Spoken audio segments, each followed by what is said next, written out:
What if I told you that many dressage horses are showing clear, measurable signs of stress? And in many cases, it barely touches their scores. Because, according to emerging research highlighted by Horse and Hound, conflict behaviors, the small red flags horses use to communicate tension, discomfort, or pressure, are appearing in the vast majority of dressage tests. And yet, the judging system often doesn't meaningfully reflect them. That gap between what the horse is saying and what the scoreboard rewards is becoming one of the most uncomfortable conversations in modern dressage. Not because anyone set out to create it, but because once you see it, it's very hard to unsee.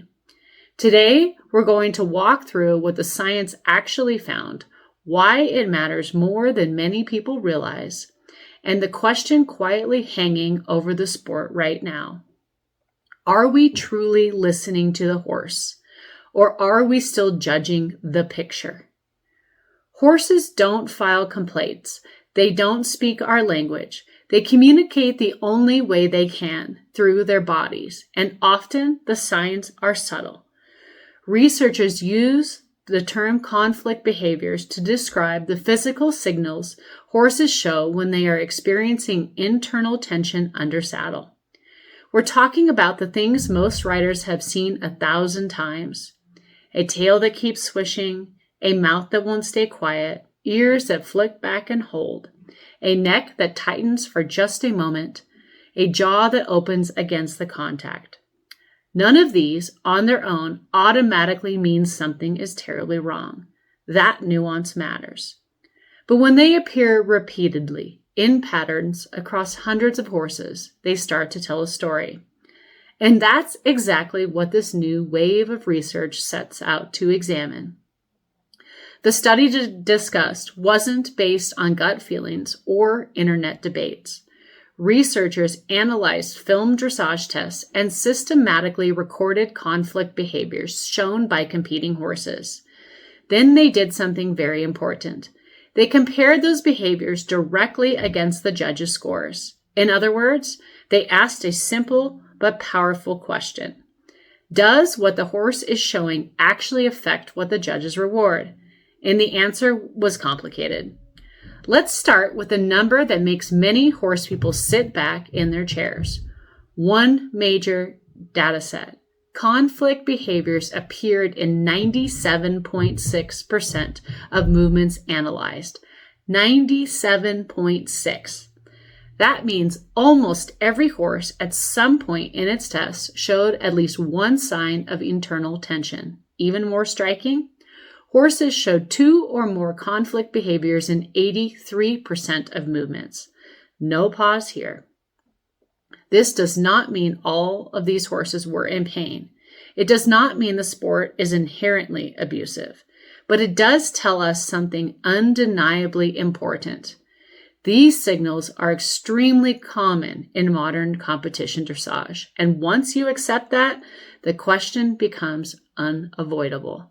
Because when researchers compared those behaviors to the scores, they found something that has sparked discussion. Overall, there was no strong association between most conflict behaviors and the judges' marks. Let that sink in. Many horses showing measurable signs of tension were still scoring competitively. Now, to be fair, very obvious resistance behaviors sometimes did correlate with lower scores. Judges weren't completely blind. But the more subtle everyday signs, the tail swishes, the mouth activity, the small movements of visible tension, often they didn't move the needle much. And this is the heart of the judging disconnect. Not that judges are ignoring horses, but that scoring may not fully be aligned with what modern behavioral science is revealing. One of the most emotionally charged findings involves head and neck position. The researchers indicated that horses with their nasal plane on or slightly behind the vertical often received higher scores than those clearly in front of the vertical. This is sensitive territory in dressage, because for years, riders, trainers, and welfare advocates have debated where the line sits between correct contact and overbending. Again, the study does not claim judges are rewarding discomfort on purpose, but it does highlight a potential visual bias in the system. Because in the dressage arena, the picture is powerful, and sometimes the picture can look polished even when the horse is quietly telling a more complicated story. To someone on the outside world, a tail swish might look meaningless, but equine behavior science has been very clear for years. Horses rarely jump straight to dramatic protest. They whisper first. They whisper through increased mouth activity, repeated tail movement, tightening through the top line, changes in ear carriage, brief moments of resistance. Because many horses are prey animals, and prey animals survive by masking discomfort until they absolutely can't, which means the early signals, the quiet ones, are often the most important. This is why researchers and welfare scientists are paying such close attention to patterns, not just isolated moments. Now, this is where we need to slow down and stay grounded, because nuance matters. The researchers themselves are careful. They do not say conflict behavior equals pain, even though I think it does. They do not say elite dressage is inherently harmful. They acknowledge that many factors influence these behaviors: rider skill, training history, horse temperament, competitive environment, tack and equipment, fitness and conditioning. Dressage is complex. Good horsemanship is complex. And oversimplifying this conversation helps no one, least of all the horses. But patterns across hundreds of horses, those deserve attention. 10 years ago, this kind of study might have stayed quietly in academic journals. Today, the landscape has changed. The horse world is under a brighter spotlight than ever before. Slow motion video, high definition live streams, social media analysis, frame by frame, and growing public scrutiny of equestrian sports' social license. In that environment, research like this doesn't just sit on a shelf. It feeds directly into a bigger, more emotional question. Does modern dressage still look like harmony to the outside world? The question, fair or unfair, is shaping the sport's future. If you love dressage, truly love it, the conversation shouldn't feel like an attack. It should feel like information. Because the most valuable takeaway from this research isn't blame, it's awareness. It's a reminder to ask ourselves, are we watching the mouth carefully enough? Are we noticing patterns over time? Are we rewarding relaxation as much as expression? Are we honest about what tension actually looks like?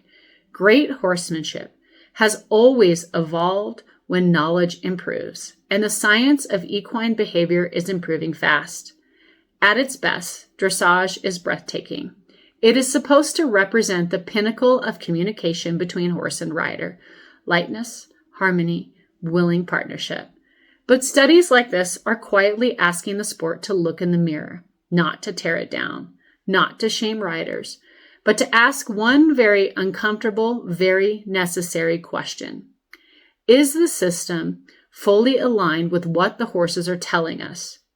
Because the horses are communicating every stride, every transition, every test. The science is making that clearer by the year.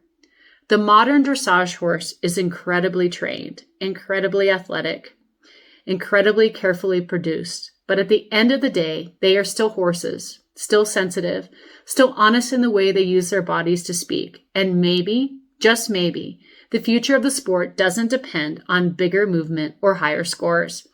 Maybe it depends on something much quieter, something harder, something more uncomfortable, whether we are truly willing to listen.